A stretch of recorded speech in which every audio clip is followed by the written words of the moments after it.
Silakan, Yang Mulia. Terima kasih, Ketua.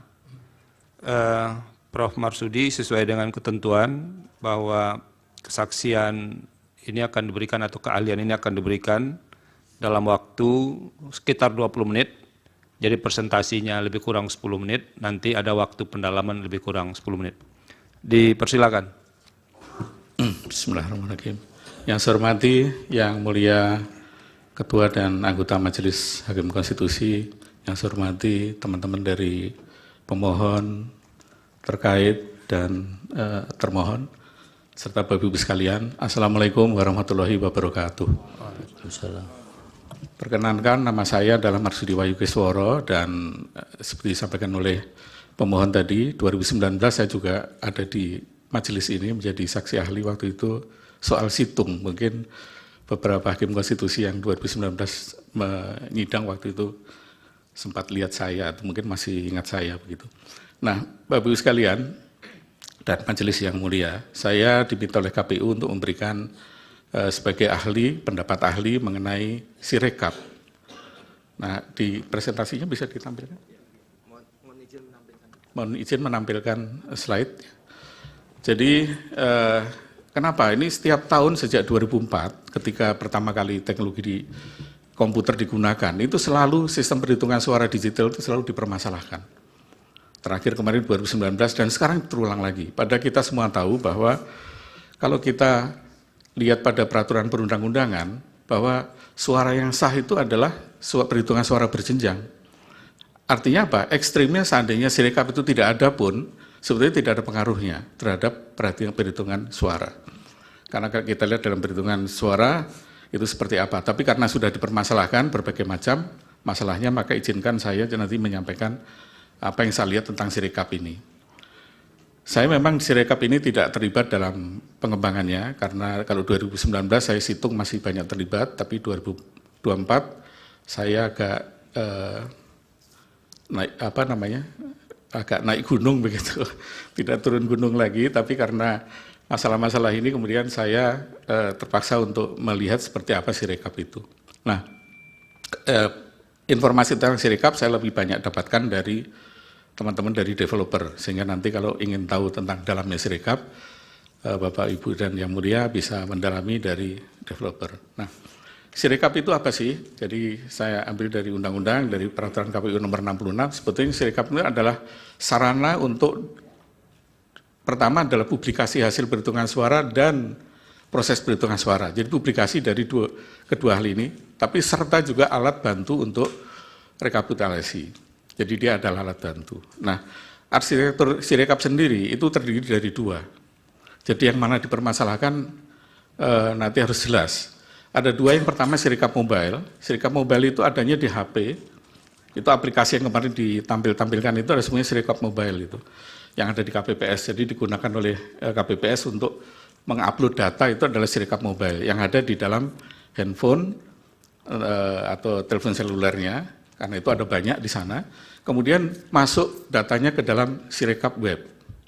Nah, di Sirekap Web inilah kemudian data direkapitulasi dan kemudian ditampilkan di web yang sering kita lihat sebagai info pemilu 2024 itu. Artinya apa? Jadi sebetulnya flow-nya adalah data itu masuk dari Sirekap Mobile. Kemudian Sirekap Web tugasnya adalah lebih kepada untuk melakukan konsolidasi, rekapitulasi, dan sebagainya, dan kemudian melakukan virtualisasi atau mengekspor datanya ini ke web, dan kemudian kita bisa lihat tampilannya di web. Nah, Yang Mulia dan Bapak Ibu sekalian, problem pertama dari Sirekap Mobile, jadi supaya clear saya sebut sebagai Sirekap Mobile, dia mengambil data dari form C1 hasil, yang isinya dibuat dengan tulisan tangan, menggunakan teknologi yang namanya Optical Character Recognition atau OCR. Ini adalah sebuah perkembangan kemajuan dibandingkan situng dulu. Kalau situng dulu itu angkanya di entry manual, sehingga bisa timbul kehebohan seolah-olah ada kesengajaan entry yang dinaikkan dan sebagainya. Maka teman-teman developer untuk Sirekap ini menggunakan secara otomatis. Jadi tulisan yang ada di C1 hasil itu di-scan, kemudian di-capture, kemudian dirubah menjadi angka. Nah, disinilah problem pertamanya muncul. Pertama, karena tulisan yang ada di form C1 itu tulisan tangan, dan kita tahu semua bahwa tulisan tangan tiap orang itu beda-beda. Apalagi tulisan tangan di 822.000 TPS yang pasti orangnya berbeda dan tulisan tangannya bisa berbeda. Ada mungkin di KPPS yang mengisi ini tulisannya bagus, mudah dibaca. Tapi mungkin juga ada sebagian besar juga yang tulisannya kurang bagus. Bahkan yang tulisannya jelek. Saya sendiri termasuk orang yang tulisan tangan saya itu sulit dibaca. Nah, sebagai contoh, kita lihat di sini, dalam menuliskan angka saja, itu stylenya bisa beda-beda. Ada menuliskan angka 4 dengan kayak kursi terbalik, atasnya terbuka, tapi ada juga seperti yang di pojok sebelah kiri, 4 itu tertutup atasnya. Demikian juga angka-angka lain, 1 ada yang menggunakan, ada yang pakai topi dan sepatu, ada yang cuma garis saja. Nah, karena itu, optical character recognition itu, kalau di laboratorium, itu akurasinya masih sekitar 99%. Jadi masih ada kemungkinan error 1% di sana. Tapi kalau dipakai di lapangan, itu bisa lebih rendah lagi. Nah, paling tinggi itu sekitar 92-93%. Jadi ada kemungkinan 7% salah ketika OCR ini merubah gambar menjadi angka. Nah, ini problem yang pertama. Problem kedua adalah karena Sirekap Mobile itu ada di install di masing-masing handphone dari KPPS, maka yang terjadi kita tahu bahwa handphone itu beda-beda mereknya, beda-beda kualitasnya. Ada handphone yang kualitas kameranya sangat bagus, ada handphone yang kameranya sangat kurang bagus. Resolusinya juga beda-beda. Nah, akibatnya terjadilah seperti contoh di atas di layar, itu form C1 bisa beda-beda, kualitasnya ada yang gambarnya jelas, ada yang buram, ada yang remang-remang, ada yang warnanya jadi putih, ada yang warnanya kekuning-kuningan, begitu. Ini dari sisi kamera, problem kedua.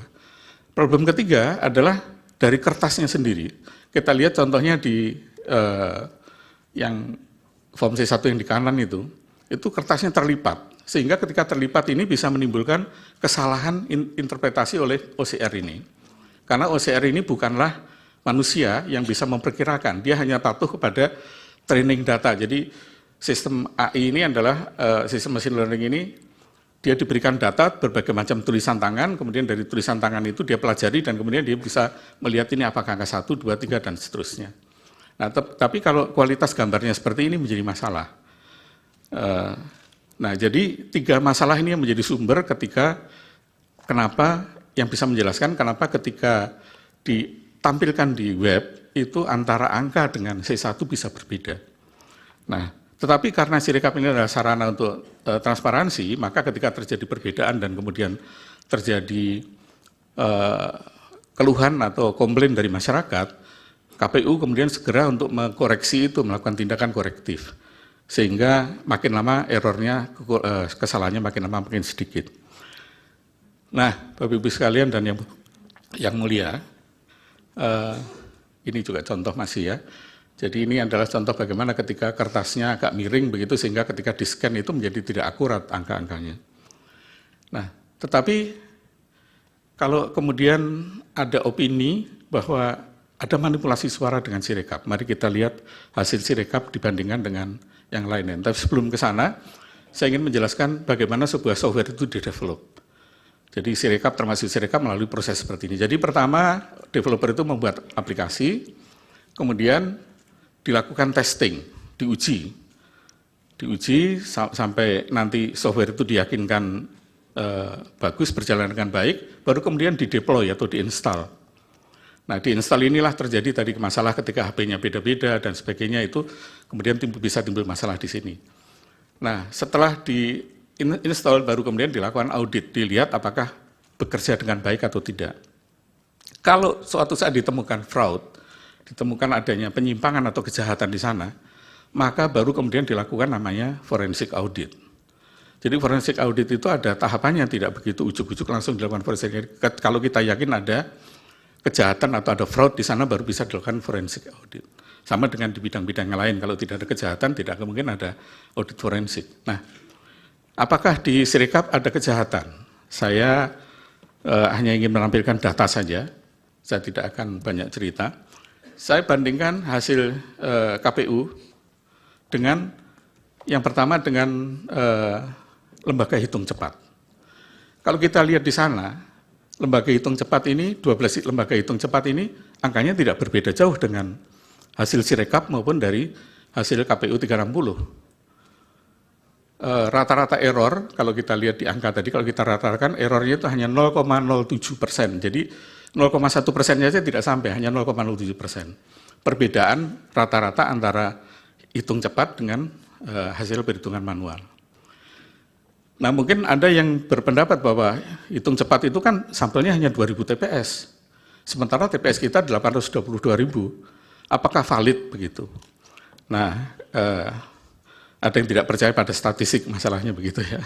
Nah, saya ingin tunjukkan, kalau ini dari statistik dengan sampling, kita lihat bagaimana dengan real count yang lain. Jadi masyarakat sipil yang dipotori oleh para tokoh-tokoh, mungkin ada beberapa ada di ruangan ini, membuat berbagai macam perhitungan real paralel dengan Sirekap. Ada beberapa, lebih dari 10 kalau nggak salah, tapi saya ambil 3 saja yang besar. Yang pertama adalah Kawal Pemilu 2024. Ini dipelopori oleh Netgrid, KIP, ICW, dan banyak sekali lembaga-lembaga yang sangat respectable di Indonesia. Sehingga hasilnya juga mestinya bisa kita hormati. Yang kedua adalah Jaga Suara 2024. Ini juga dipelopori oleh beberapa tokoh nasional, para ahli pemilu juga, mantan anggota KPU juga ada di sana, dan beberapa lembaga-lembaga yang juga respectable di Indonesia. Yang ketiga adalah Jaga Pemilu 2024. Ini lebih luas lagi, ada beberapa ketua BEM di sana, dan beberapa yang lain. Nah, mari kita lihat dari 3 ini hasilnya seperti apa. Ini bukan hitung cepat, tapi ini adalah real count, hitung nyata. Pertama dari perbedaan antara Kawal Pemilu, Jaga Suara dengan Jaga Pemilu dengan KPU juga sama, tidak terlalu jauh. Yang paling tinggi di sana adalah hanya di Jaga Pemilu, karena Jaga Pemilu itu melakukan pembulatan. Jadi angka persennya itu dihilangkan komanya, dinolkan saja. Tapi kalau kita lihat, perbedaannya tidak banyak. Nah, artinya apa? Kalau kita lihat, kalau tadi hitung cepat tidak dipercaya karena sampel hanya 2.200 TPS, tapi ini adalah real count, artinya perhitungan nyata yang menunjukkan bahwa hasil dari perhitungan KPU itu tidak berbeda jauh. Nah, kenapa sampai terjadi masalahnya kemudian sampai kita harus bersidang hari ini, Yang Mulia dan Bapak Ibu sekalian? Karena proses Sirekap ini tadi seperti saya sampaikan, dari Sirekap mobile masuk ke Sirekap web, kemudian apa adanya itu langsung ditampilkan di web. Pada waktu mungkin Yang Mulia beberapa kalau yang pernah ikut sidang di 2019, saya sudah menyampaikan waktu itu mestinya itu yang ditampilkan di web itu sudah diverifikasi dulu. Jadi data itu dibagi dua seperti ini ya misalnya. Jadi yang sudah verified itu tampillah di web. Yang belum verified itu di pending dulu, dimasukkan ke tempat sementara dulu sambil diperiksa, kemudian diperbaiki. Jangan kemudian yang diperbaiki itu yang ada. Nah, kalau ini mudah-mudahan nanti teman-teman KPU bisa untuk tahun 2029, biar tidak ada lagi sidang soal Sirekap, gitu. Maka mudah-mudahan bisa mengimplementasikan apa yang saya sampaikan pada hari ini dan termasuk 2019 yang lain. Jadi hanya menampilkan data yang valid saja. Yang belum valid ditunda dulu. Demikian saya kira Yang Mulia untuk presentasi dari saya. Saya kembalikan pada Yang Mulia. Terima kasih. Assalamualaikum warahmatullahi wabarakatuh. Terima kasih Prof. Marsudi. Silakan. Itu kalau di belakang nggak kelihatan ya dari depan duduknya. Bisa nggak salah satu anggota KPU-nya pindah? Iya. Yang di depan supaya Pak Marsudinya bisa duduk. Nah, Kuat Pak, nanti kuat. jangan-jangan lebih awal buka puasa nanti. Kan 2019 yang lalu kan saya cerita, saya ini praktik tai chi tiap hari, Iya. mungkin masih ingat Ini ya. dulu kan bukan bulan puasa, Prof. Sama aja, Ya. tiap minggu juga puasa. Oke, Pak. terima kasih kalau bersedia. Silahkan dari termohon mendalami apa ahlinya. Ringkas saja Pak Azim. Terima kasih majelis. Ada 2 pertanyaan yang kami ajukan kepada ahli Prof. Marsudi. Yang pertama, di publik dan juga kemudian diungkapkan dalam persidangan ini, saksi yang diajukan oleh pasangan calon nomor 3 sebagaimana yang kemarin menyampaikan keterangan di sini, itu dalam analisisnya terhadap apa-apa yang ada di dalam Sirekap itu menyatakan bahwa dalam beberapa waktu tertentu ketika KPU tidak menampilkan pie chart atau hasil pembacaan UCR itu dengan penjelasan bahwa sedang dilakukan koreksi, ternyata menurut saksi tersebut bahwa polanya kok sama ya, perolehan suara maupun persentasenya. Jadi kemudian saksi itu berpendapat atau menyatakan bahwa ini Sirekap seolah-olah kesannya sudah dikunci untuk calon tertentu presentasinya sekian, calon tertentu presentasinya sekian. Mohon penjelasan soal ini ahli. Nah yang kedua, di Prof. dalam Marsudi bisa dicatat ya, nanti akan semuanya bertanya dulu baru Bapak Prof menjawab. yang kedua, sebagaimana tadi dijelaskan oleh ahli bahwa salah satu hal yang berpengaruh terhadap hasil pembacaan data atau hasil foto form C hasil plano yang kemudian diunggah ke tampilan publik Sirekap dalam info pemilu itu adalah faktor kualitas penulisan di dalam formulir tersebut.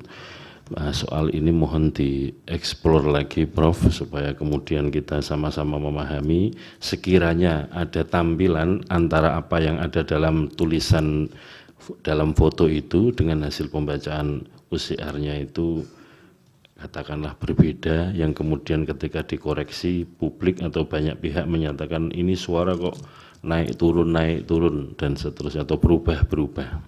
Saya kira dua hal itu. Terima kasih. Terima kasih Pak Hasim. Silakan dari pemohon.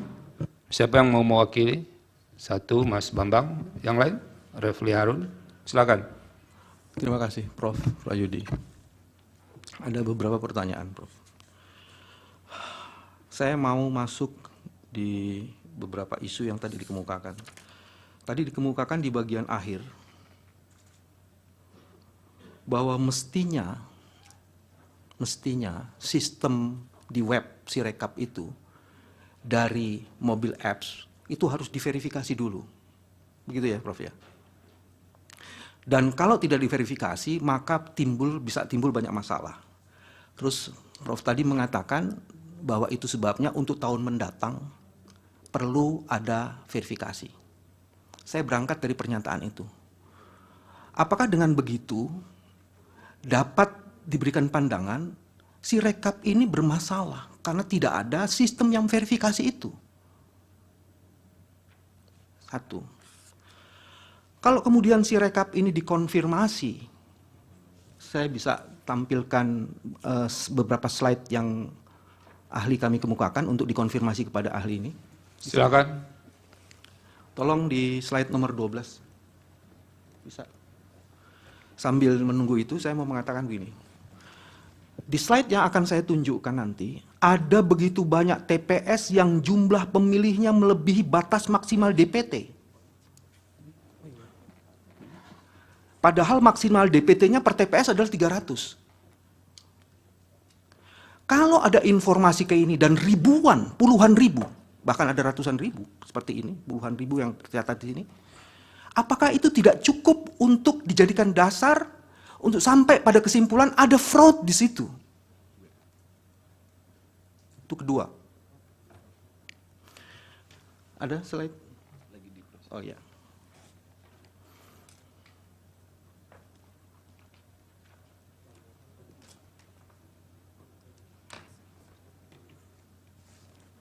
Bisa.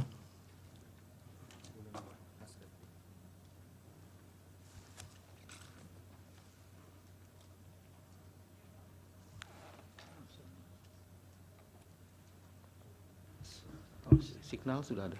No signal. Sambil nanti saya kasih slide sambil saya cicil supaya prosesnya. Nanti silakan. saya akan jelaskan lagi. Ini pindah ke Refli Harun dulu. Belum. Saya lanjutkan supaya Iya. jalur pikiran saya. Jangan terlalu banyak, nanti lebih banyak daripada ahli pula nanti pertanyaannya Pak. Silakan. Karena ini penting. Belum ya. Oke, saya lanjutkan lagi nanti sambil balik lagi. Dalam temuan kami, ternyata apps itu juga bermasalah, Prof, dalam temuan kami. Fitur yang sudah fix dan diberikan vendor kepada owners, pada tanggal 10 Februari tiba-tiba ada fitur berbeda yang masuk di situ. Saya Fakultas Hukum jurusan ini belum ada, Prof, jadi nanti saya bisa tunjukkan di situ. Dua fitur yang masuk itu memberi keleluasaan pada orang yang memiliki fitur itu atau dibeli akses itu, dia mengubah hasil. Bagaimana penjelasannya? Itu yang ketiga. Yang keempat, sudah ya? Belum. Untuk menguji originalitas hasil yang difoto itu, yang katanya kemudian dari Sirekap, dari mobile apps itu dikirim kepada Sirekap web, maka kemudian harus ada konfirmasi metadata.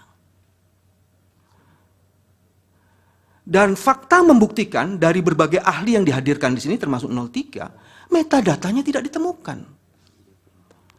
Jadi bagaimana kita bisa mengakui originalitas dan otentisitas dari hasil yang dikirimkan itu? Ini ada.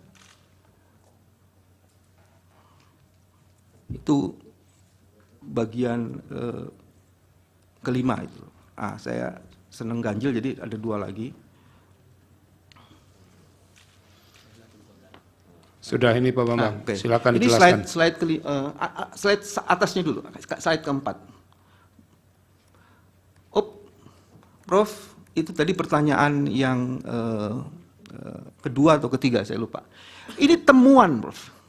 Ternyata selisih suara antara yang seharusnya dengan yang tampil pada Sirekap itu bermasalah.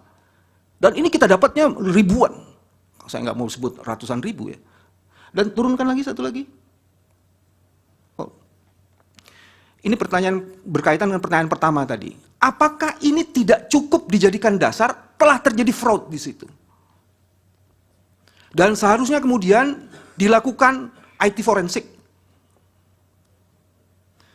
Coba slide nomor 2.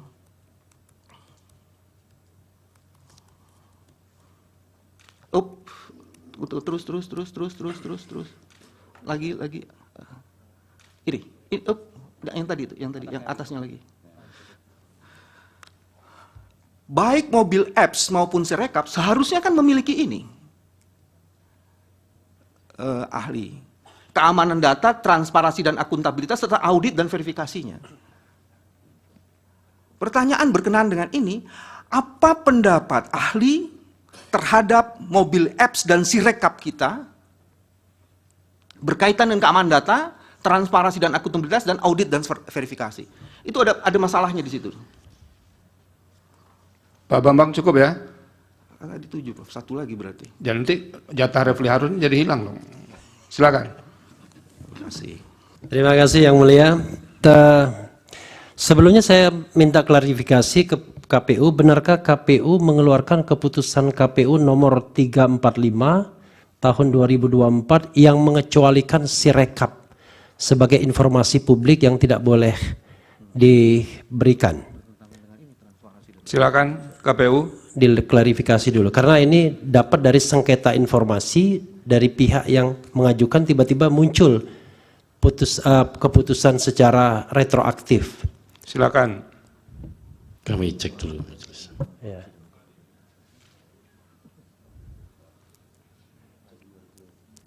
Lanjutkan pertanyaan berikutnya. Oke. Belum ya diklarifikasi saya pertanyaan berikutnya. Kemarin dari ahli ya, ahli 03 yang saya lihat dari videonya YouTube mengatakan bahwa suara sah dan suara paslon itu berbeda sampai puluhan juta.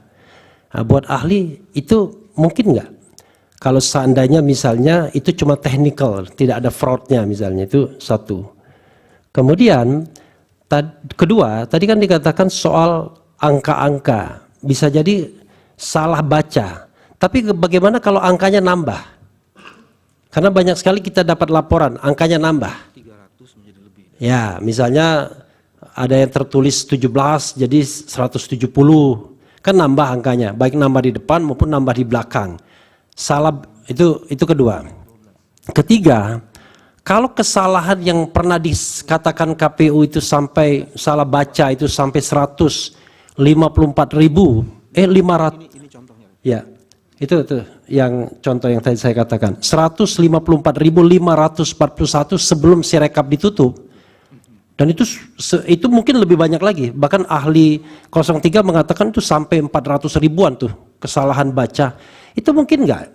Itu tidak ada fraudnya, itu sekedar technical error gitu. Tapi technical errornya sampai ratusan ribu. Nah yang terakhir tadi, yang pertama, itu betul enggak ada itu? Ada keputusan KPU nomor 345 itu.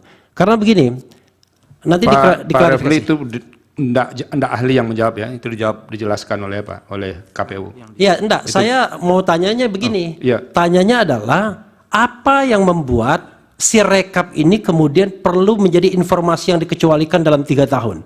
Rahasia apa yang harus dijaga kalau kita kaitkan dengan transparansi publik? Jadi ahli kan tahu nih, datanya apa aja yang kemudian tiba-tiba harus dikecualikan? Itu pertanyaan saya. Cukup ya? Cukup? Ada satu lagi yang penting mungkin, Pak. Ditemukan 204 juta DPT dari black web market. Dan tidak pernah ada penjelasan dari KPU kenapa DPT itu bisa dijual di pasar gelap. Padahal KPU adalah wali datanya. Itu sejak dari DPT. Dan tidak ada pernah penjelasan mengenai itu. Oke, cukup Pak Bambang. Terima kasih. Iya. Silakan pemohon 2. Pemohon 2 akan diwakili oleh Saudara Magdir dan Saudara Henry. Silakan. Terima kasih Yang Mulia. Saudara ahli ya, kami kebetulan kemarin sudah mendengarkan keterangan ahli dan saksi fakta kami. Salah satu yang saya ingin tanya kepada saudara ahli dari hasil penelitian dan pembacaan terhadap dokumen-dokumen atau fakta-fakta berhubungan dengan Sirekap ini yang saudara lakukan, apakah saudara juga menemukan perubahan-perubahan data pada TPS yang tidak sedikit? Kalau menurut saksi kami kemarin itu sekitar ada yang sampai 400 ribuan TPS. Ya. Nah, apakah perubahan-perubahan ini menurut saudara ahli bisa divalidasi? Ya, karena sepanjang yang kami pahami dari keterangan saksi maupun keterangan ahli, validasi ini yang tidak ada dalam sistem yang ada di Sirekap ini. Fitur validasinya yang tidak ada. Ya, jadi sehingga itu tidak bisa dikontrol oleh siapapun. Bahkan menurut saksi dan ahli kami kemarin itu mengatakan bahwa ada pintu belakang yang selalu terbuka dan tidak pernah bisa di-stop ketika isi dimasukkan ke dalam sistem ini. Nah, ini pertama yang saya ingin tahu dari saudara ahli. Kemudian yang kedua, kami juga ingin tahu apakah terkait dengan pertanyaan yang pertama tadi, saudara ahli menemukan anomali ya terhadap hasil Sirekap ini. Meskipun betul seperti dikatakan bahwa Sirekap ini adalah alat bantu ya. Tetapi bagaimanapun juga alat bantu ini kalau tidak bisa divalidasi dan tidak akurat ya, ini kan akan mencelakakan hasil. Sebab bagaimanapun juga dalam pandangan kami, proses itu penting untuk melihat hasilnya nanti. Nah, ketika tidak divalidasi ini yang kami mau minta saudara ahli, apakah saudara juga menemukan anomali terhadap hasil dari Sirekap yang selama ini digunakan oleh KPU. Apalagi secara real, kita bisa lihat dan kita ketahui bahwa pada titik tertentu ini ditutup oleh KPU. Meskipun dari ahli dan dari saksi yang kami tampilkan dalam diskusi-diskusi kami, mereka masih bisa melihat sampai terakhir kemarin apa yang terjadi dengan Sirekap ini. Ada data-data, perubahan-perubahan data itu masih juga terjadi. Kemudian saudara ahli ya, tadi saudara menerangkan bahwa yang masuk atau disampaikan melalui Sirekap ini adalah dari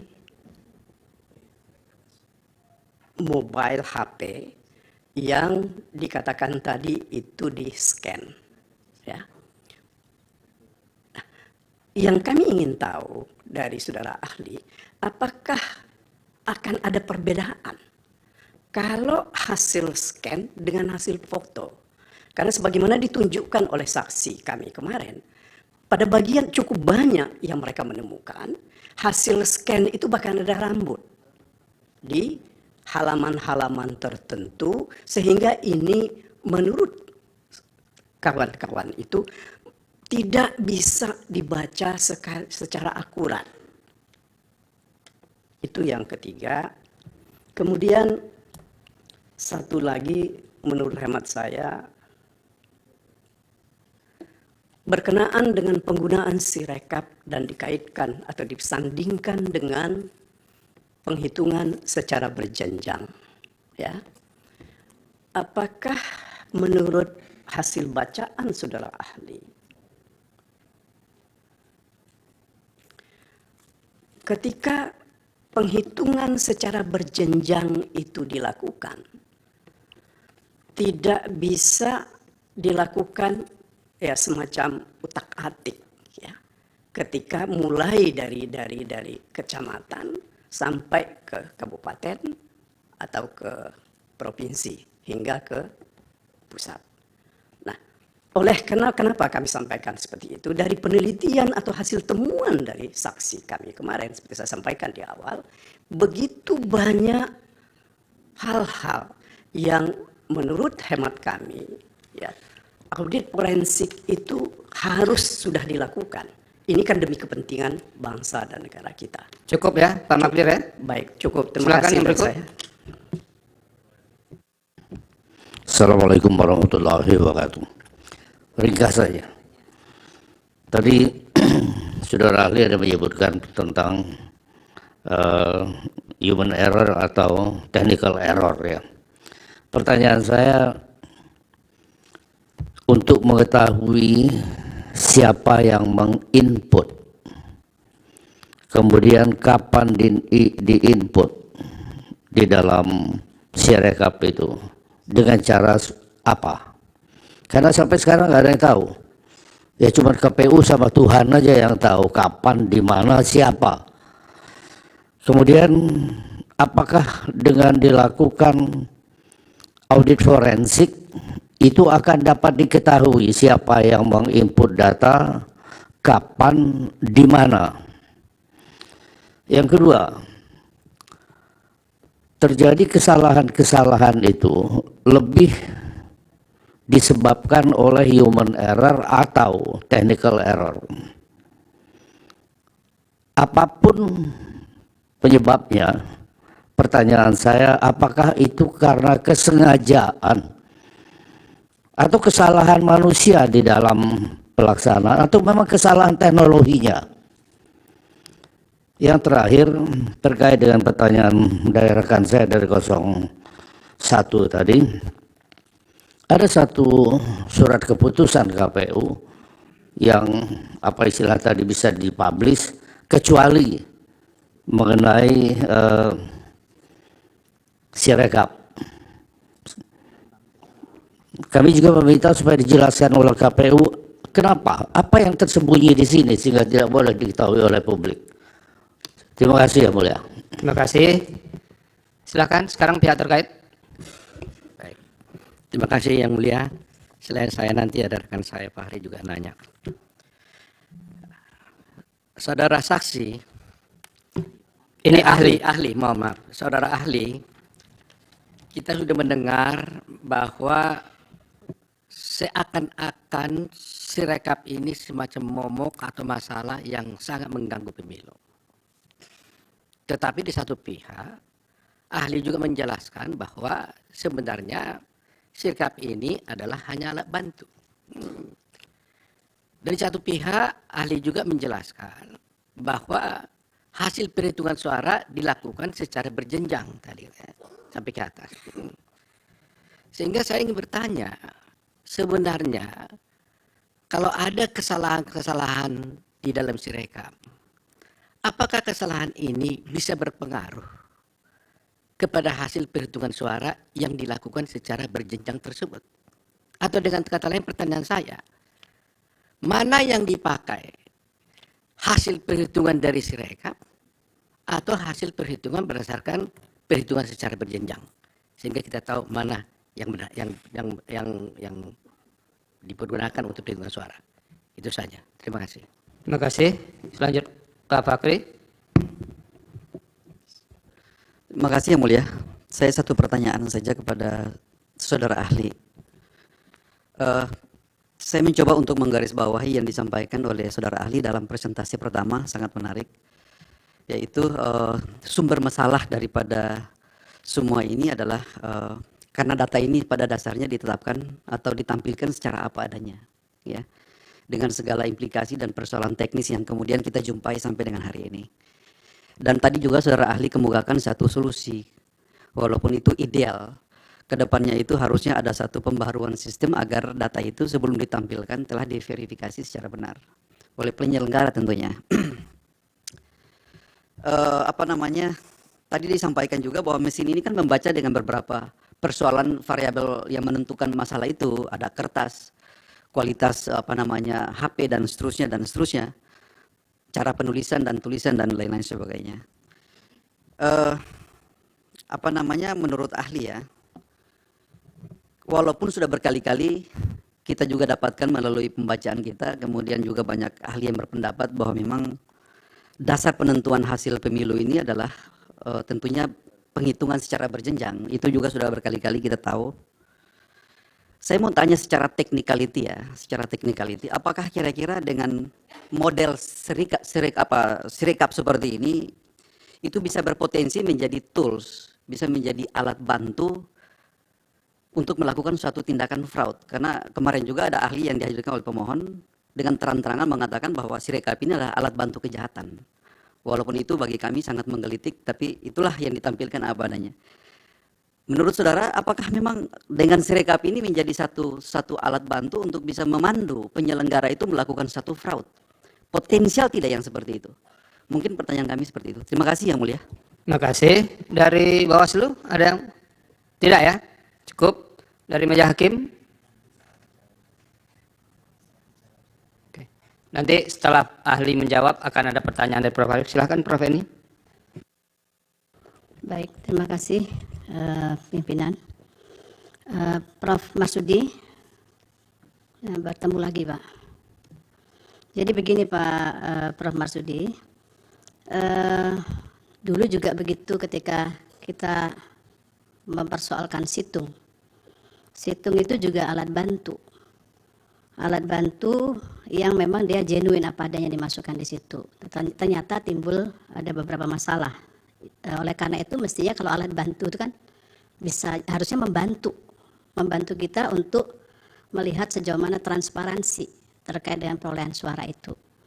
Lah oleh karena itu saya kemarin memang bertanya seberapa jauh sih sebetulnya evolusinya itu, karena kebetulan Prof. Marsudi kan mengikuti berapa jauh evolusinya kemudian supaya paling tidak itu mengeliminir hal-hal yang terkait dengan problematika yang pernah muncul terdahulu, sehingga tidak terjadi ya dugaan-dugaan adanya fraud dan sebagainya itu yang mungkin perlu dijelaskan. Alat bantu itu sejauh mana sebetulnya bisa membantu dengan kemudian meminimalkan ya error yang terjadi di situ.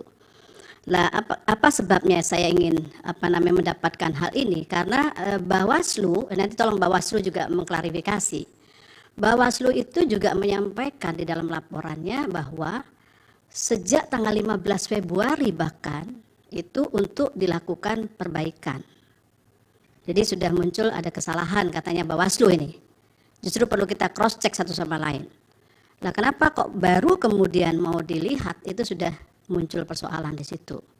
Nah, berkenaan dengan hal ini supaya kita juga mendapatkan sesuatu yang terang benderang, saya juga minta kepada KPU, karena saya juga coba cek lagi di bukti KPU belum ada di sini, sehingga perlu kemudian ditambahkan bukti untuk kami mendapatkan terutama dari C1-nya, C hasil ya, terkait dengan dugaan-dugaan yang muncul dari pemohon. Ini berkaitan dengan, tolong dicatat nanti ya, mungkin di permohonan bisa dilihat juga.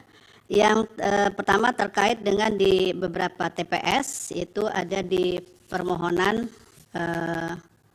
halaman 134 ya, 134, kemudian sampai ke halaman 137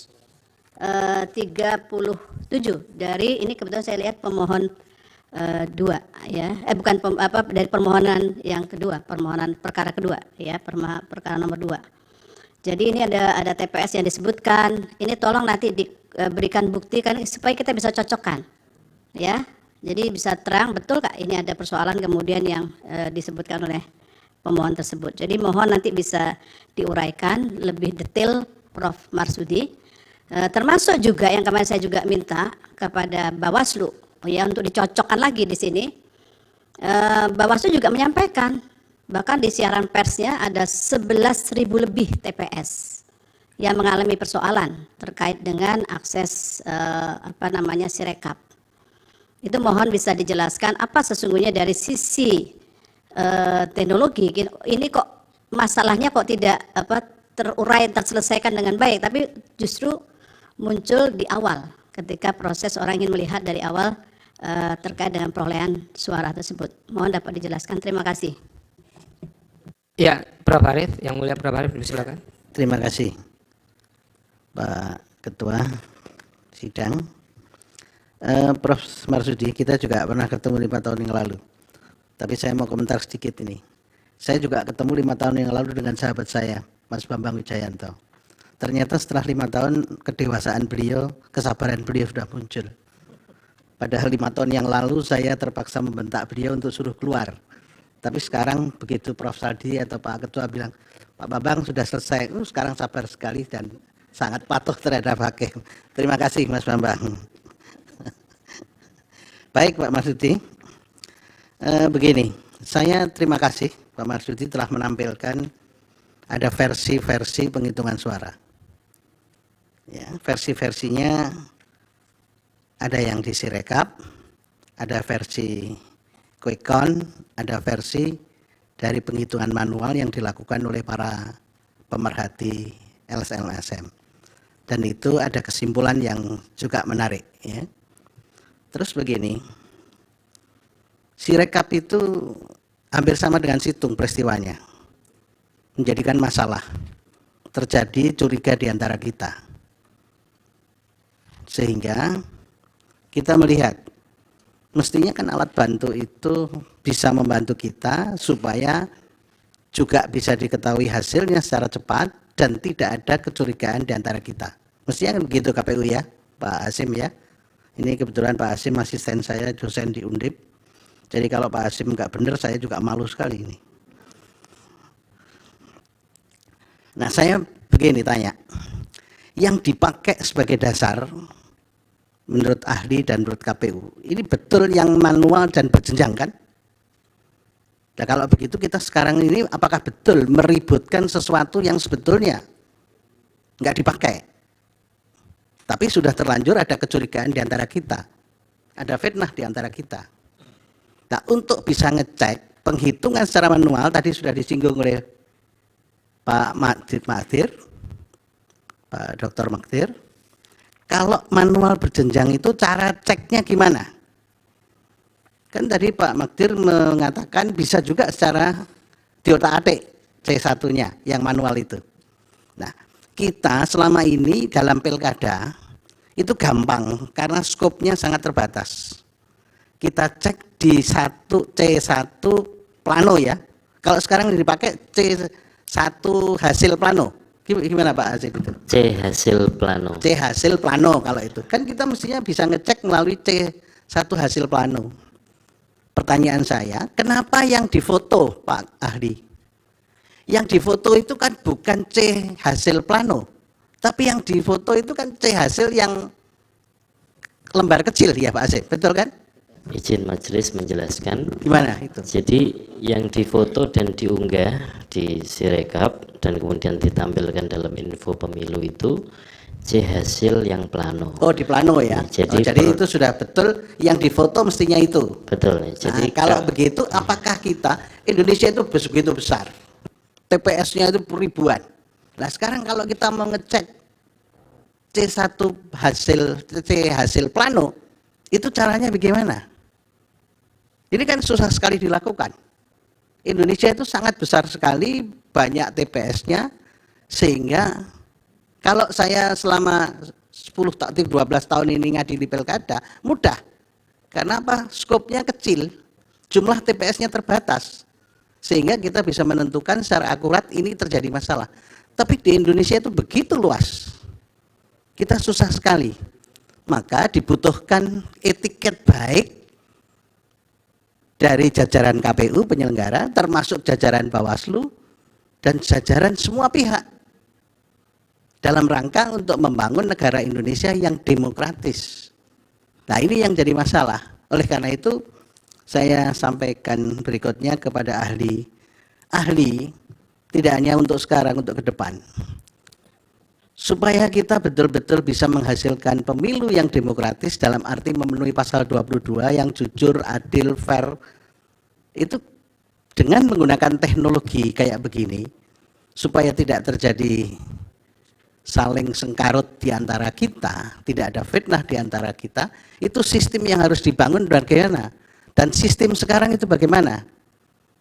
Tadi saya senang sekali ada perbandingan-perbandingan, ternyata itu selisihnya juga tidak ada masalah dan sebagainya. Tapi ini kita semua bisa melihat bahwa ada beberapa hal yang harus diperbaiki oleh KPU. Kita harus melihat etiket baik KPU. Karena apa? Karena persoalan-persoalan yang terjadi sekarang ini itu sangat berbahaya untuk keutuhan NKRI karena hasil yang kayak begini. Nah itu saya minta pendapat dari ahli, ya. Gimana caranya satu untuk ngecek supaya kita yakin betul bahwa C1 plano yang difoto, kemudian itu betul-betul genuine dipakai untuk menentukan pada waktu dilakukan penghitungan manual yang berjenjang. Karena bisa saja yang selama ini pengalaman kita di dalam pilkada itu mulai dari TPS itu sudah terjadi masalah.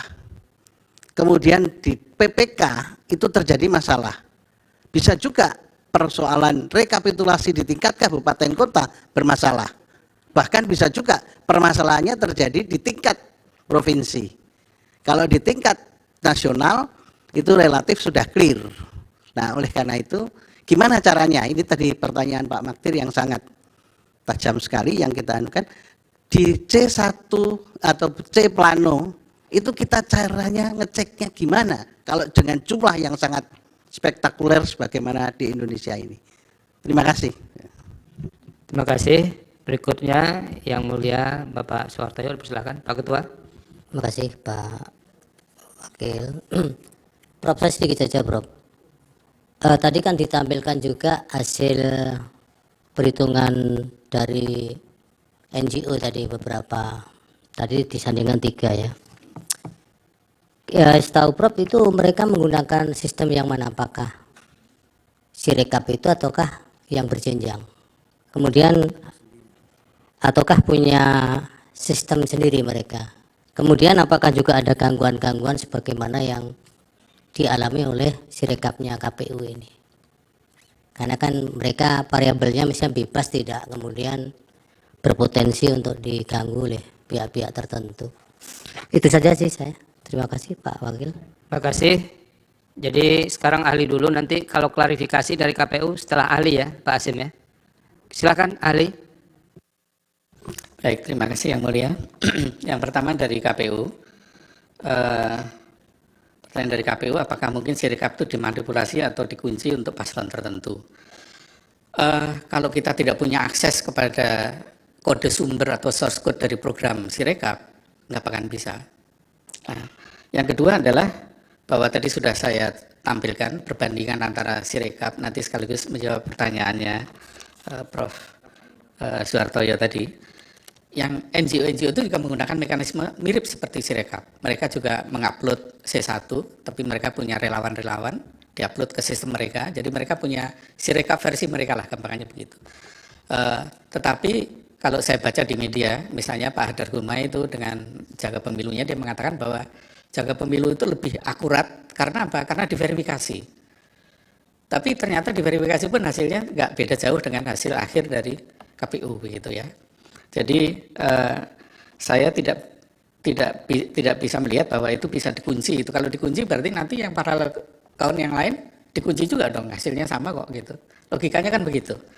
Kalau hasilnya KPU A, kemudian yang lain juga A, kalau KPU dikunci berarti ya kawal pemilu, jaga pemilu, jaga suaramu dan sebagainya juga dikunci juga, berarti kan begitu kan. Dan itu saya kira tidak mungkin karena itu di belakang mereka adalah lembaga-lembaga yang sangat kredibel dan saya lihat tokoh-tokohnya ada beberapa yang ada di ruangan ini.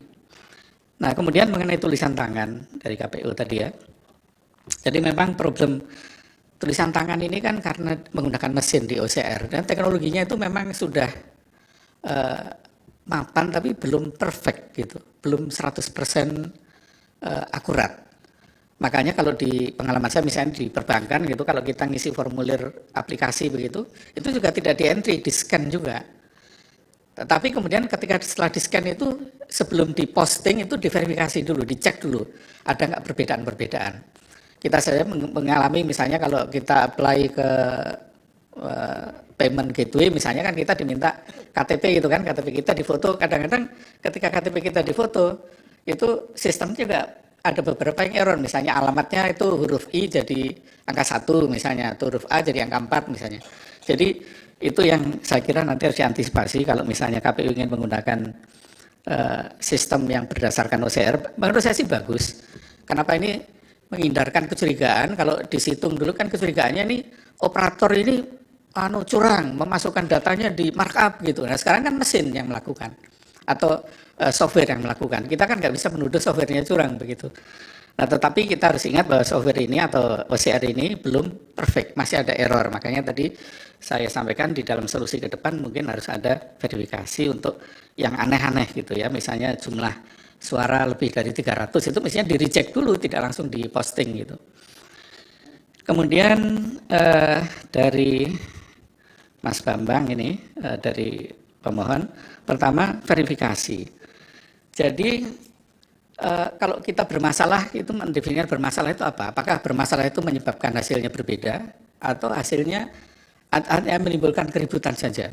Nah, kalau menimbulkan keributan, ya saya dari situng dan sampai sekarang Sirekap memang jadi bahan keributan ini. Tapi keributan yang tidak ada gunanya, kita ributin pepesan kosong, uang yang dipakai penetapan pemilu di SK 360 itu dasarnya manual ya Pak Ketua ya. Itu kok yang dipakai kok. Nah, jadi bukan yang dari Sirekap gitu. Tapi kalau dikatakan, jadi kalau bermasalah dalam arti dia mempengaruhi angka, mempengaruhi suara, mempengaruhi perolehan, menurut saya tidak. Tapi membuat orang emosi dan sebagainya jadi ribut, iya gitu ya. Nah, tadi termasuk contohnya misalnya jumlah pemilih lebih dari 300 dan sebagainya. Nah kemudian masalah-masalah TPS yang bermasalah. KPU, saya monitor juga, setiap hari itu melakukan modifikasi, melakukan koreksi. Saya ada data nanti bisa sampaikan pada majelis setelah sidang ini. Misalnya pada tanggal 22 Februari, itu saya ketika Sirekap mulai diributkan tanggal 15 tadi betul mulai ribut itu tanggal 15 ingat saya. Kemudian saya sebetulnya sudah nggak semangat itu, udah males itu ikut-ikut begini lagi gitu ya, sudah 5 tahun yang lalu sudah usia udah cukup lah begitu ya.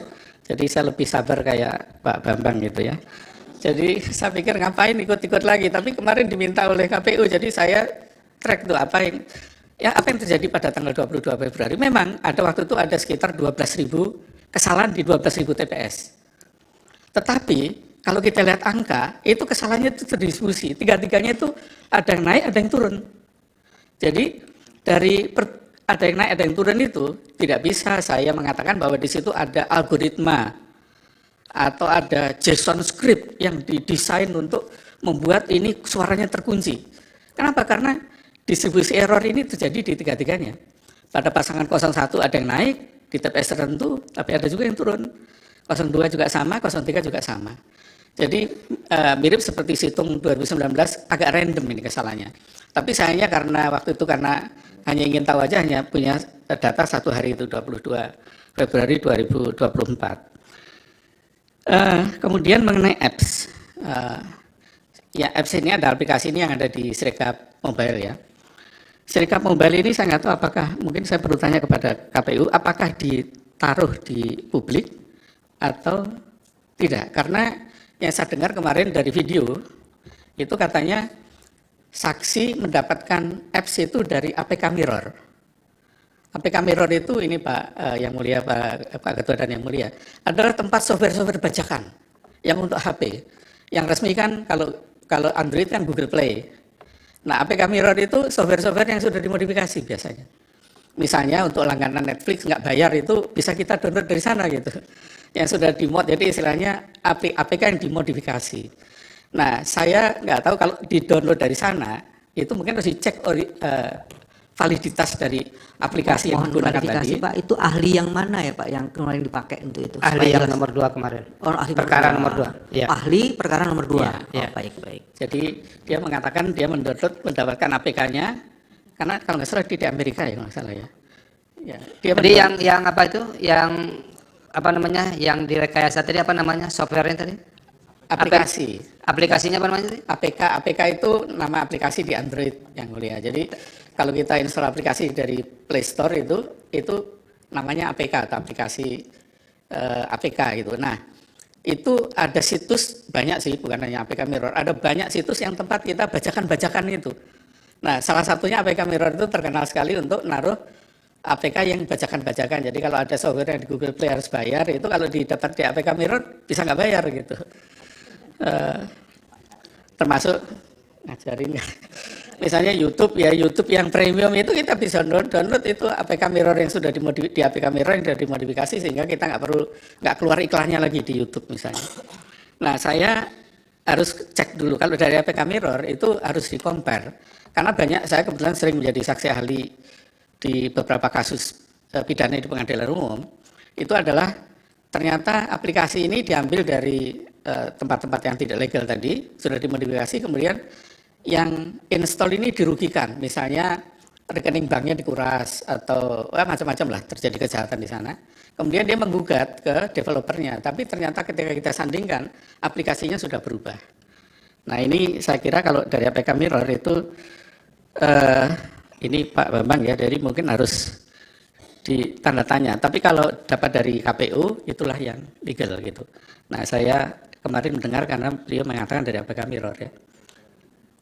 Nah, kemudian mengenai metadata. Metadata itu mungkin nanti lebih cocok ditanyakan pada saksi, karena saksi ini yang membuat aplikasinya. Jadi saya tidak tahu apakah ada metadata atau tidak. Mestinya sih ada, tapi saya tidak. Ini dari ahli kami Pak. Nah ini Pak. Iya, bukan. Maksudnya nanti yang bisa menjawab nanti seksi kedua dengan saksi fakta karena mereka yang mendevelop. Yang dari ITB nanti yang membuat aplikasi. Kalau saya kan tidak, jadi saya tidak tahu apakah metadatanya dan sebagainya. Jadi yang mulia majelis dan Bapak Ibu sekalian, jadi namanya metadata itu misalnya kalau Sirekap itu form C1 hasil itu kita foto, kemudian di foto itu ada identitasnya. Di foto pakai kamera apa, jam berapa dan sebagainya ada data seperti itu. Tapi kita harus ingat juga yang punya metadata seperti itu hanya kamera-kamera yang baik saja. Kalau HP-HP yang murah itu biasanya tidak ada metadatanya memang. Makanya nanti harus dicek juga dari TPS mana yang tidak ada metadatanya, kemudian itu apakah menggunakan kamera seperti apa begitu. Atau yang kedua memang di developer memang tidak ada metadatanya, nanti mohon Mas Bambang tanyanya nanti ke yang buat aplikasi, karena mereka yang lebih tahu dalamnya. Nah, kemudian yang kelima, apakah tidak cukup bukti terjadi fraud? Saya bukan ahli hukum, tapi saya pernah mendengar begini, bahwa fraud itu salah satu syaratnya adalah ada mens rea. Ini jadi sok tahu hukum ya. Ada niat di situ.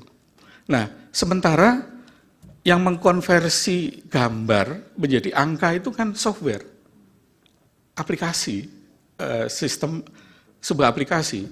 Apakah aplikasi itu punya niat? Kan tidak.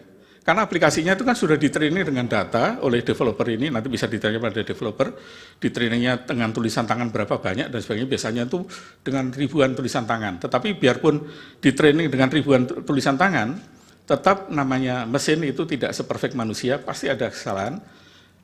Penjelasan dari teman-teman Sirekap. Mohon dilanjutkan Pak. Aplikasi memang mesin, tapi aplikasi yang buat bukan mesin Pak. Iya. Orang yang bikin. Iya, cukup Pak Bambang. Silakan, ahli. Programnya buat orang Pak, tapi OCR-nya ini kan dibuat oleh orang Amerika sana kan, mungkin apakah orang Amerika memang sengaja mau jahat begitu kan, saya kira enggak lah. Itu kan mereka menggunakan tools OCR. OCR itu bukan dibuat oleh teman-teman ITB. Itu menggunakan namanya neural network saya kira ya. Dan itu sudah sebuah paket lah begitu ya. Nah, jadi kalau tidak ada manusia di sana, siapa yang mau disalahkan? Ini kan menjadi problem ya. Kemudian yang berikutnya adalah tadi mobile app sudah ya. Kemudian tadi katanya ketika Sirekap itu pada waktu tertentu terjadi perubahan. Memang karena setiap detik itu Sirekap berubah. Pertama karena ada data baru yang masuk.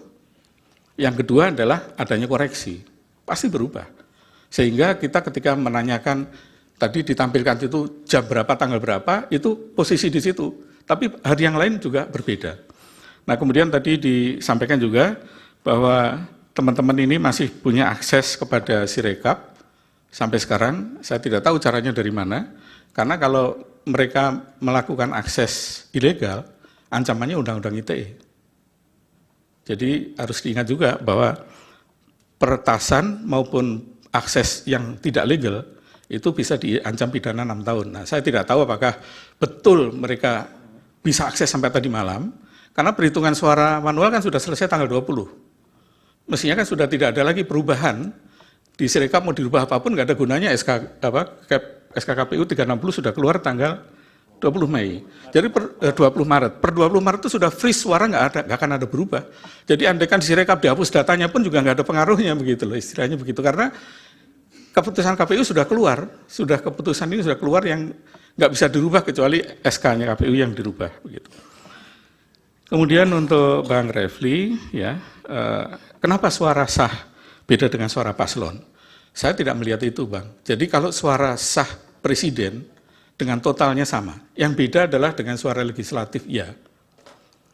Ada kalau nggak salah yang pilpres itu 51 juta, ya ada beda, pokoknya beda ya. Ada antara pilpres dengan pileg suara sah. Untuk pemilu presiden 164 juta, 164 untuk pileg juta. 151 juta. Ya, 151 dan 160. Kenapa berbeda? Ya kita tidak tahu, mungkin pemilih, terutama pemilih di desa ya, daripada pusing milih yang partai yang banyak itu, yang calonnya banyak, dia mungkin hanya milih pilpres saja, tapi tidak milih pileg, mungkin begitu ya. Kita tidak bisa menuduh bahwa itu ada hal, karena nanti bisa ada sekaligus menjawab pertanyaan yang mulia Prof. Suharto ya tadi bagaimana, Prof. Arief bagaimana menguji kevalidan data tadi ya, nanti saya akan sampaikan.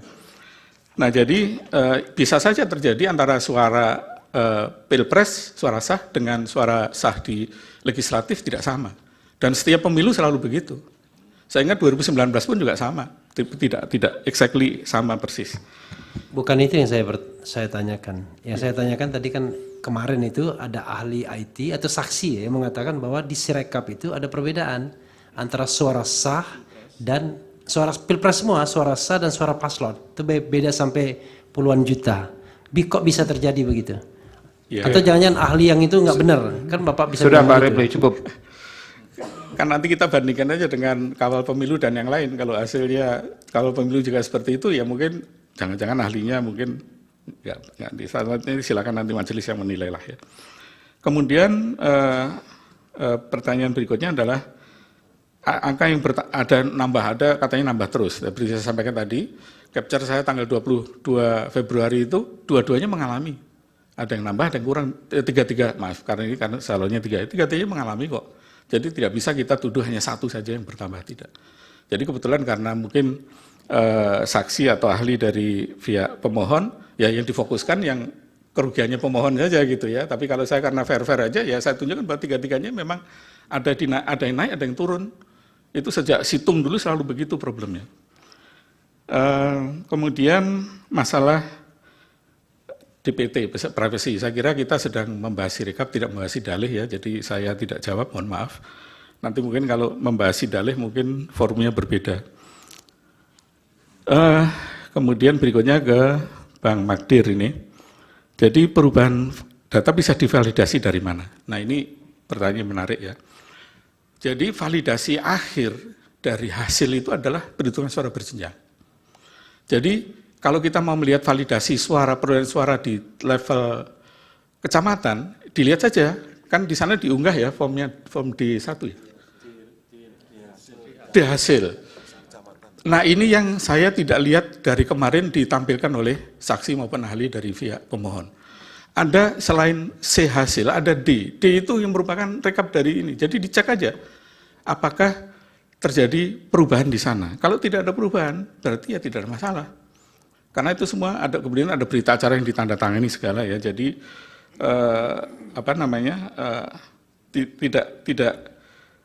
tidak bisa kita mengatakan bahwa data Sirekap itu tidak divalidasi. Memang di awal-awal itu tidak divalidasi, makanya jadi ribut tadi yang di-capture kan itu tanggal 15, tanggal 20.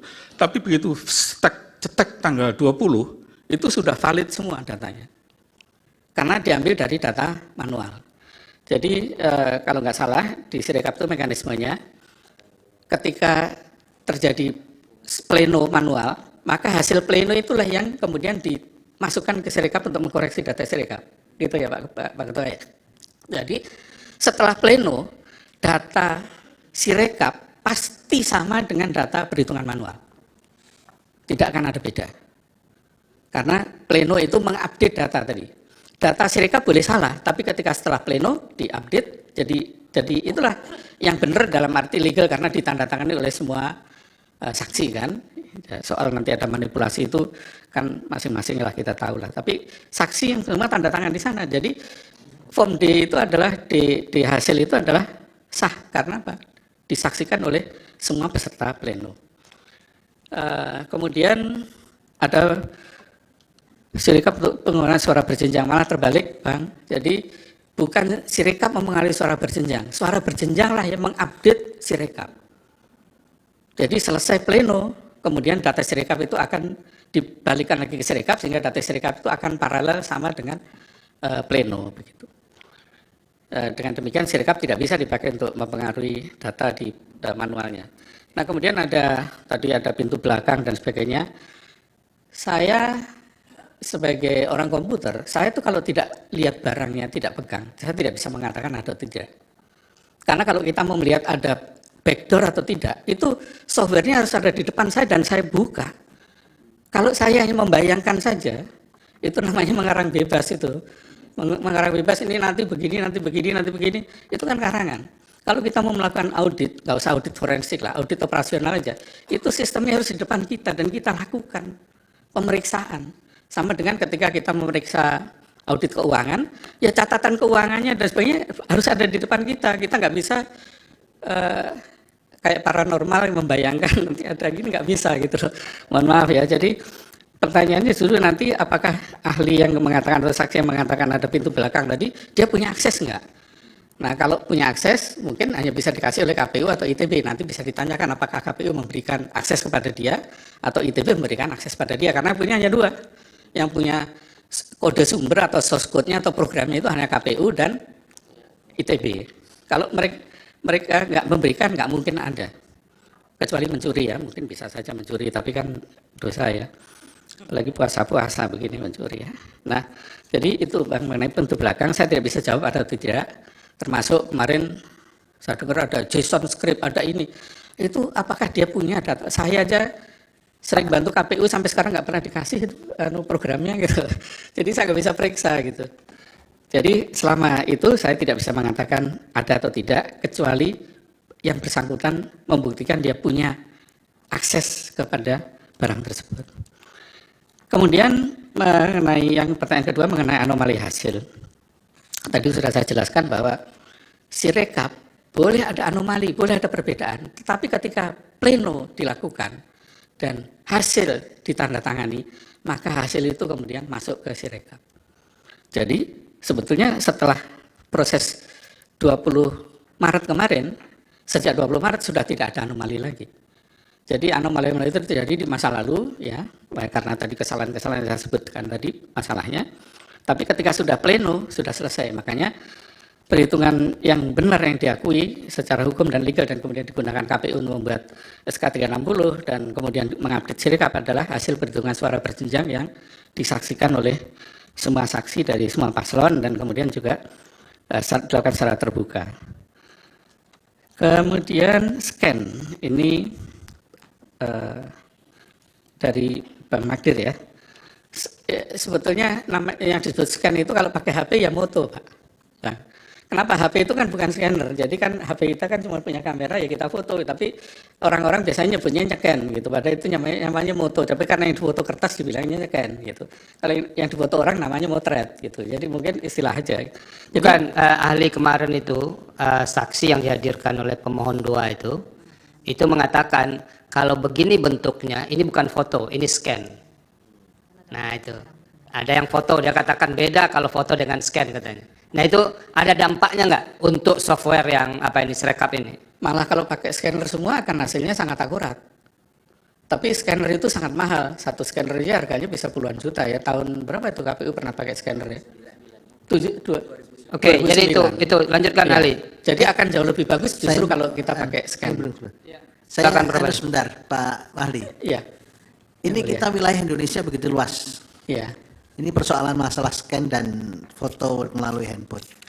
Pak Azim, apakah betul seluruh TPS itu ada yang punya scan? Apakah betul seluruh TPS itu punya handphone untuk memfoto? Apakah seluruh Indonesia ada sinyal bisa mengirim foto pada seketika? Apakah ini tidak menimbulkan permasalahan-permasalahan di lapangan?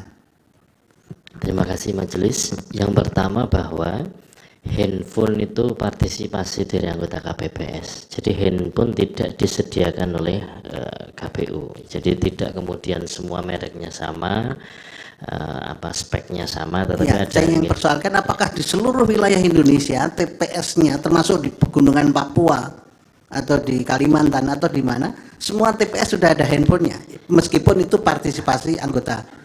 Betul. Pak Anu ada. Ya, yang kedua, tidak semua TPS itu anggota KPPS-nya punya handphone yang istilah awam disebut smartphone. Ya. Karena di banyak TPS di Papua itu menyebutnya handphone kami, handphone batangan Pak, begitu. Ini istilah awamnya ya. Sehingga kemudian dalam situasi itu kami mengantisipasi supaya kemudian tetap tersedia hasil yang difoto dan diunggah dan bisa dilihat oleh banyak orang. Nanti ketika rekap di tingkat kecamatan kan kotak suara dibuka. Nah disitulah kemudian yang belum difoto pada saat itu, dan tentu saja unggahnya berbeda waktunya dengan teman-teman di KPPS yang TPS-nya ada sinyal. Nah yang ketiga, tidak semua TPS ada sinyal, sehingga kemudian ada juga TPS yang baru bisa bisa dikirim fotonya itu dalam durasi waktu tertentu.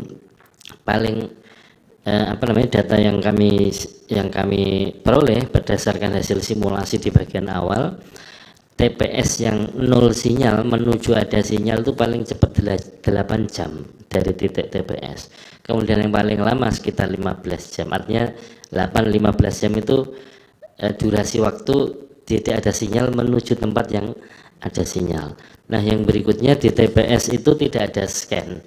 Nah saya ingin menjelaskan sedikit yang mulia bahwa anggota KPPS ini yang diproduksi ada 2 dokumen. Dokumen yang pertama adalah C hasil plano yang ukurannya plano dan ada telinya, dan kemudian itu disalin ke dalam formulir C hasil yang salinan yang ukurannya kuarto. Nah, yang kuarto tidak ada talinya.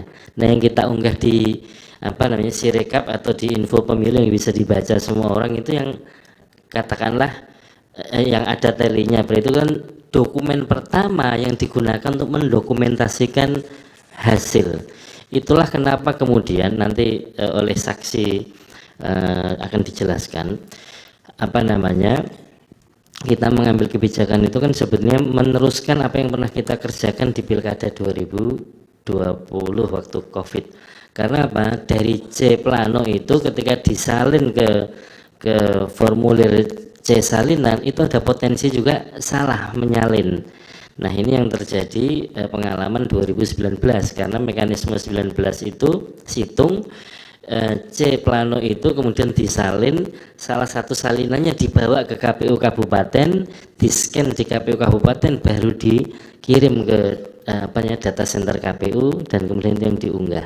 Nah, kemudian untuk katakanlah dari segi proses memotong beberapa langkah dan kemudian yang diunggah adalah dokumen pertama kali sebagai bentuk pendokumentasian hasil suara sejak Pilkada 2020 dan kita kembangkan untuk pemilu 2024 adalah C hasil plano. Jadi itu aslinya ukurannya plano dan ada talinya.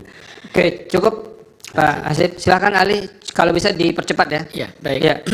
Yang berikutnya mengenai siapa yang mengaudit Sirekap, nanti mohon ditanyakan pada developer karena saya bukan developernya. Kemudian apakah cukup untuk audit forensik? Saya berpendapat belum, karena belum ada bukti bahwa terjadi tindak pidana di sana. Kecuali bisa dibuktikan ada tindak pidana atau fraud, maka bisa dilakukan audit forensik. Nah, kemudian pertanyaan berikutnya masih dari Bang Magdir ya, mengenai human error atau technical error. Tadi saya sampaikan bahwa Sirekap mobile itu mengkonversi gambar, tulisan yang ada di gambar menjadi angka itu secara otomatis dengan menggunakan software. Tidak ada manusia yang mengkonversi di sana. Beda dengan situng dulu. Kalau situng dulu memang di-entry oleh manusia, sehingga menurut saya itu technical error, sangat-sangat technical error. Kecuali kalau form C1 yang tadi menjadi C1 hasil adalah dokumen otentik, itu yang dirubah. Jadi kalau dokumen otentiknya tidak sama dengan hasil yang kenyataannya, baru itu namanya ada fraud yang dilakukan oleh KPPS misalnya. Tapi kan selama ini tidak pernah ada sanggahan bahwa hasil perhitungan suara di level TPS itu berbeda dengan kenyataan begitu. Kemudian dari pihak terkait, Sirekap alat bantu dan berjenjang. Jadi betul sekali. Jadi berkali-kali saya sampaikan bahwa ketika perhitungan suara berjenjang dilakukan, itu mulai dari TPS, kemudian sampai ke kecamatan, kemudian ke KPU Kabupaten Kota dan sebagainya, itu adalah proses berjenjang yang di mana alat Sirekap sebagai alat bantu itu digunakan adalah ketika nanti alat perhitungan berjenjang ini selesai, ditandatangani oleh semua saksi dan dari pihak pemohon, kemudian itu digunakan untuk mengupdate Sirekap. Jadi Sirekapnya juga ikut berjenjang, jadinya sebenarnya secara tidak langsung koreksinya ikut berjenjang juga. Di samping memang koreksi yang langsung dilakukan oleh KPU, juga ada koreksi berjenjang dari bawah juga. Karena dan yang kedua adalah jangan lupa di sana juga di Sirekap itu selain form C1 hasil ada form D yang selama ini saya belum pernah dengar dari dalam sidang ini dibuka. Padahal form D itu adalah hasilnya tadi, kesimpulannya rekapnya seperti apa. Nah, kalau di form D-nya berbeda dengan C1 baru dikatakan di situ bisa ada manipulasi misalnya. Kemudian Sirekap menjadi alat untuk fraud. Wah, ini sadis banget. Jadi seperti saya sampaikan, Sirekap itu hanya software aja, tidak bisa digunakan untuk merubah suara, nggak bisa. Yang bisa dilakukan itu adalah proses perhitungan manual berjenjang di tiap tingkat itu. Kalau mau melakukan kecurangan ya di sana, mau jual beli suara ya di sana, tidak di Sirekap, karena nggak ada gunanya Sirekap dirubah-rubah, nanti begitu sudah berjenjang dihapus lagi juga begitu. Jadi ini yang harus mungkin kita pahami semua. Kemudian saya agak percepat ya, langsung ke Prof. Eni mengenai evolusi Prof. Eni ya. Jadi senang sekali ini ketemu dengan Prof. Eni lagi. Jadi dulu situng itu memang ada proses yang sangat panjang, sehingga kemungkinan terjadinya human error itu tinggi. Karena tadi menyalin formulir dan sebagainya itu human error-nya tinggi, belum lagi ngantri. Nah, Sirekap ini teman-teman ITB itu menggunakan inovasi, tidak menggunakan manusia lagi, tapi secara menggunakan artificial intelligence, menggunakan OCR untuk membaca tulisan tangan menjadi data. Nah, inilah salah satu menurut saya kelebihan dari Sirekap yang saya apresiasi sekali pada teman-teman ITB. Tetapi yang sangat saya kritik saya kekurangannya adalah bahwa sistem konversi tulisan tangan ke angka itu kalau di lab saja belum 100% juga, baru 99% gitu. Apalagi di dunia nyata. Nah, jadi ini yang mungkin nanti mungkin di berikutnya, evolusi berikutnya teknologinya harus diperbaiki, kemudian ada validasi sebelum diposting dan sebagainya. Kemudian ada di 11.000 TPS. Ini dinamis, Prof. Jadi setiap hari berubah. Jadi seperti saya sampaikan tadi, tanggal 22 itu ada problem di sekitar 12.000-an TPS. Kemudian naik lagi sampai yang terakhir itu puncaknya 125.000 kalau nggak salah Pak Ketua pernah bilang ya di media. Kemudian setelah itu turun lagi gitu ya, karena memang begitu data banyak masuk, terutama yang dari daerah, terutama ya kalau data dari Jakarta kemungkinan karena kameranya bagus, kemudian HP-nya itu nggak menggunakan Nokia 3310 zaman dulu begitu ya, sehingga hasilnya lebih bagus gitu. Tapi kalau di daerah-daerah ini yang mungkin kurang bisa di reliability-nya kurang. Nah, Prof Arief ini menarik. Jadi Prof, banyak lembaga termasuk KPU ini tidak melakukan transformasi digital dulu sebelum melakukan digitalisasi. Digitalisasi itu bicara tentang teknologi, Sirekap, OCR dan sebagainya. Tapi transformasi digital itu sebenarnya pada mindset. Bagaimana kita punya mindset digital, artinya apa? Memanfaatkan teknologi digital itu secara tepat dan benar. Nah, ini dulu pernah waktu saya diundang KPU di Bali, tahun berapa itu? April tahun 2023 kalau nggak salah, masih KPU yang lama lah. Itu saya sampaikan, sebetulnya pertama dilakukan adalah transformasi digital dulu. Kenapa? Karena nanti kalau kita ujuk-ujuk digitalisasi sama dengan kita nggak ngerti apa-apa, langsung beli HP yang canggih, tapi cuma dipakai untuk telepon sama WhatsApp. Gitu. Itu yang terjadi pada manusia banyak begitu kan, karena mindsetnya belum, padahal di situ ada dipakai bisa untuk cari informasi, bisa dipakai untuk membuat jadwal dan yang lain-lain, banyak fasilitasnya. Tapi karena mindset kita belum digital ya, kita pakai HP yang canggih hanya sekedar untuk WA sama telepon gitu. Nah ya, ini Prof, jadi transformasi digital dulu yang harus dilakukan. Nah, salah satu transformasi digital itu adalah bagaimana kita melakukan, ada salah satu bagian itu namanya data driven decision making. Jadi kita harus menggunakan data itu secara valid. Nah, bagaimana validasi ini, pertanyaan Prof Arief yang kedua ya. Sebetulnya nggak susah menurut saya, meskipun skala Indonesia. Kita mulai kalau berjenjang itu dari bawah ke atas, validasi dari atas ke bawah saja. SK 360 itu menyatakan total suara 1, 2, 3 sekian. Diturunkan ke provinsi. Provinsi 36 provinsi ya. 38 provinsi. 38 provinsi itu di total sama nggak jumlahnya? Kalau nggak sama berarti KPU waktu pleno nakal gitu kan. Kalau sama ya berarti benar mereka. Kemudian provinsi mana ambil, kampung saya lah Jawa Timur gitu. Diambil kemudian hasil rekap provinsi Jawa Timur diturunkan ke kabupaten. Kan cuma ada 37 kabupaten, gampang itu, cocokin aja. 38 kabupaten ya Jawa Timur. Oh ya tambah satu lagi karena Madiun jadi kota sekarang. Jadi 38 kabupaten kota. Jadi gampang itu jumlahnya Prof. Kalau kita jumlah 38 cocok ya berarti sudah nggak ada masalah di Jawa Timur. Turun lagi misalnya dicurigai mana di kampung saya di Madiun ada masalah di situ, turunkan lagi di kecamatan begitu. Jadi itu bisa dilakukan 1 hari juga selesai kalau mau gitu, kalau niat gitu ya. Jadi dibalik arahnya dari atas ke bawah. Kemudian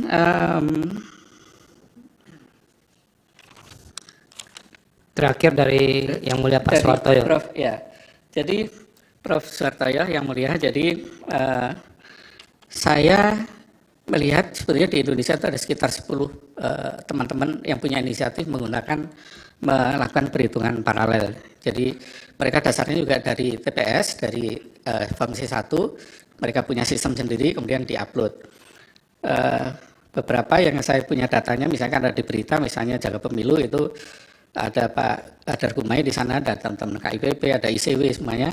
Waktu launching itu beliau mengatakan bahwa Jaga Pemilu ini sangat akurat datanya. Kenapa? Karena selain menggunakan OCR juga divalidasi oleh manusia. Nah, tapi ketika kita lihat hasilnya tadi, ternyata ya nggak beda jauh dengan Sirekap setelah selesaikan di perhitungan manual. Nah, dengan demikian menurut saya sebetulnya apa yang ada di Sirekap ya sama dengan yang di perhitungan paralel yang lain. Yang kedua sama dengan perhitungan manual juga.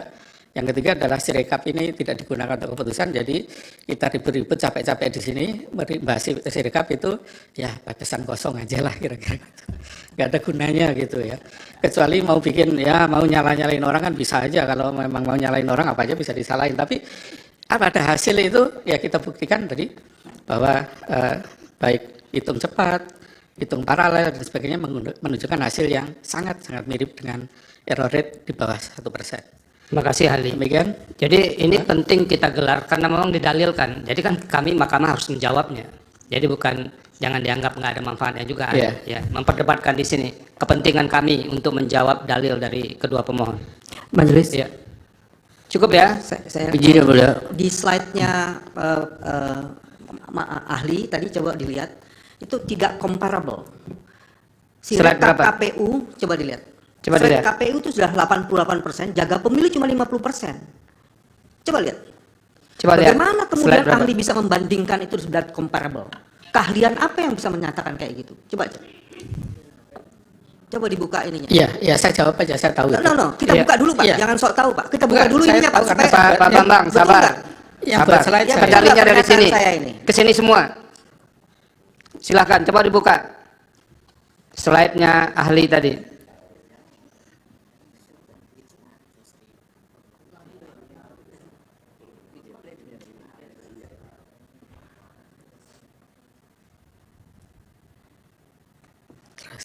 Terus yang ada membandingkan, oke, next, terus,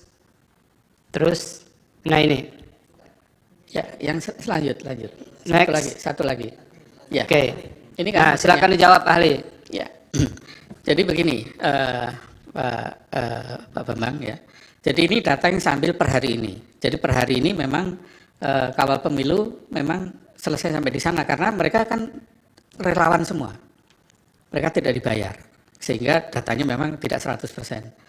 Demikian juga yang lain. Nah, yang kedua adalah begini. Kalau data itu sudah lebih dari 50%, tidak akan banyak pengaruhnya pada hasil. Gitu. Jadi statistik aja menunjukkan sampel dari kita cukup ya, teman-teman dalam lembaga survei tahu kan ya, kita cukup pakai sampel 2.200 saja sudah error rate-nya sudah di atas di bawah 22% misalnya.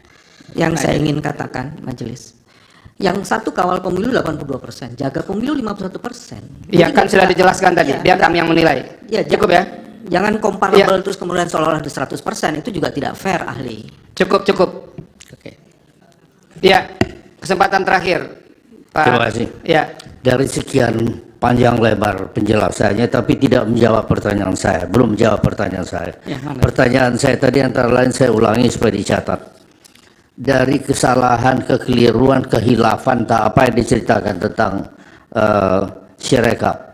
Pertanyaan saya lebih dominan dikarenakan oleh human error atau technical error. Itu satu. Sudah dijawab tadi, Pak? Sudah dijawab. Oke, ada ke ujungnya yang belum, ya. Kemudian lebih cenderung karena kesengajaan atau karena ada sabotase. Oke. Nah, kaitannya lagi terkait dengan itu. Saya ada pertanyaan saya lagi. Apakah bisa diketahui atau dengan cara apa bisa mengetahui siapa yang menginput, kapan diinput? Apakah dengan cara dilakukan audit forensik ini bisa terbuka semua? Ini belum terjawab ya, Mulia. Sudah dijawab tadi, tapi tolong ditegaskan lagi ahli. Cukup, Pak Henry. Silakan sedikit saja. Ya. Jadi tadi sudah saya jelaskan itu technical error karena bahkan nggak ada manusia yang melakukan di sana. Ya, tegas maksud saya jawabannya. Terima kasih ahli. Sudah cukup. Jatahnya kan 2, jubirnya tadi. Ahli, terima kasih. Baik, terima kasih yang mulia. Ya, mudah-mudahan keterangan dari Prof. Marsudi bisa membantu kami untuk menjelaskan salah satu dalil yang muncul dari kedua pemohon ini. Silakan. Terima kasih yang mulia. Jadi sekali lagi saya ucapkan terima kasih juga kepada KPU karena saya di sini berdiri bukan hanya sekedar sebagai ahli, tapi saya juga alumni ITB, jadi saya harus bela juga institusi saya. Terima kasih. Bapak Ibu sekalian yang majelis, Bapak Ibu sekalian. Assalamualaikum warahmatullahi wabarakatuh. Waalaikumsalam. Sekarang kita masuk saksi fakta ya. Yang mulia, Ya. yang klarifikasi tadi gimana? Gimana? Klarifikasi soal Iya, ini retroaktif sabar. tadi. Oke. ini susahnya kalau dengan